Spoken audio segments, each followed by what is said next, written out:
My old desktop used to lag every time that I tried to run some hacking tools or edit videos. It just couldn't keep up with what I needed. So I decided to build this beast to handle everything, so no more lag. Today I will show you the specs that I used to build this powerhouse for hacking and video editing, all while building it on a budget that didn't sacrifice quality or performance. So let's get to it. At first I was using my old desktop for both hacking and video editing, but as time went on, my projects grew more demanding. Heavier files, complex edits, and hacking tools that required more power than my old desktop could handle. It became clear that I needed a better machine that would make my life easier, not more frustrating. So I said goodbye to my old desktop and I started searching for a new setup that could handle everything. So I used websites like this one to check the compatibility of the components that I was choosing and to make sure that everything would work seamlessly together. After researching what kind of specs the computer should have for hacking and video editing, I put together a list of parts that met my needs. And here's what I ended up buying. The first item on the list was the CPU, which is the AMD Ryzen 5 7600X.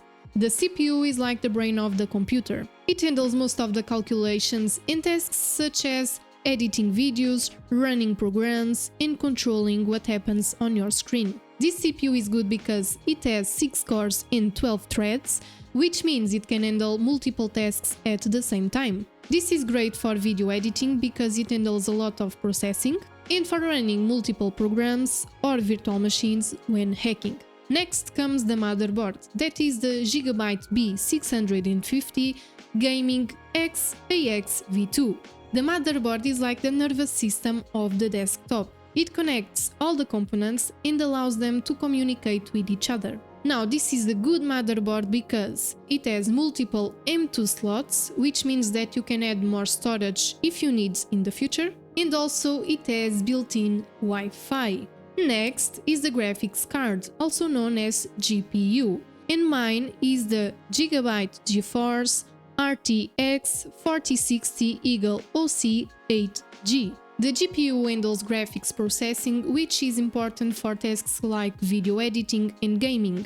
It helps make the visuals smoother and can speed up tasks that involve graphics, such as rendering videos. Now, this is a good GPU because it's powerful enough to handle 4K video editing, making effects and transitions smoother. It also helps with certain tasks in hacking that require a lot of computing power, such as password cracking, because these tasks can use the GPU to speed things up.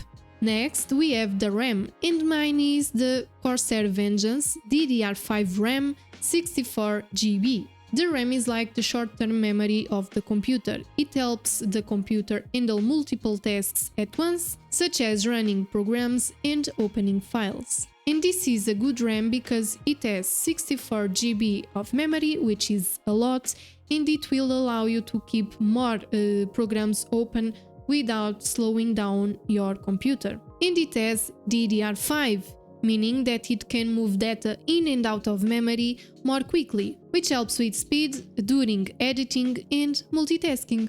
Next, we have the storage, and I have the Samsung 970 EVO Plus 2TB NVMe SSD. Storage is where your files, programs, and operating systems are kept. The SSD, aka solid-state drive, is a type of storage that is much faster than the traditional hard drive. Now, this one is good because it's super fast, which will allow your computer to load programs, transfer files, and open large video files much quicker, and it has 2 TB. Next, to cool my CPU, I chose the Noctua NH-U12A Chromax Black. So this will prevent my CPU from getting hot and, in consequence, slow down or shut down. This cooler is good because it keeps the CPU temperature low even during intensive tasks, and it's quiet, so no loud noise even when your computer works hard. Next we have the power supply that in my case is the Cooler Master V750 Gold V2. Now this power supply is good because it's modular, which means that you can use only the cables that you need, making the inside of your computer less cluttered, improving airflow and making it look nicer. Also it has 80 plus gold efficiency, meaning that it converts electricity more efficiently, wasting less energy and generating less heat.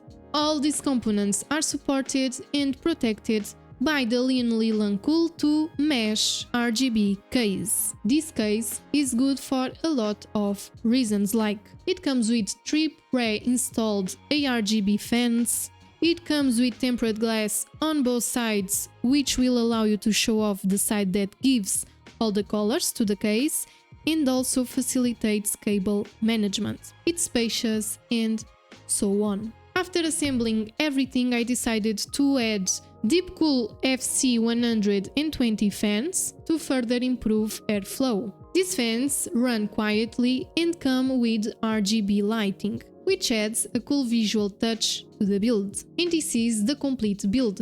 I've learned a lot from building this desktop and the experience was incredibly rewarding. Now, always make sure to verify the compatibility of each component to avoid any issues. If you are looking to build your own desktop, check out the links in the description for all the components that I used. Now, after building your own desktop, if you want to build your home lab with VirtualBox, then watch this video here. Also, if you have built your own desktop before or if you have any questions, please leave those in the commentary section down below because I would love to hear from you. And this is it, guys. I will leave the components in the description down below so you can see all the components that I have.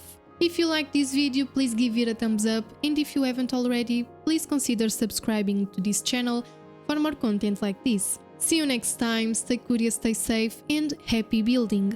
Bye bye!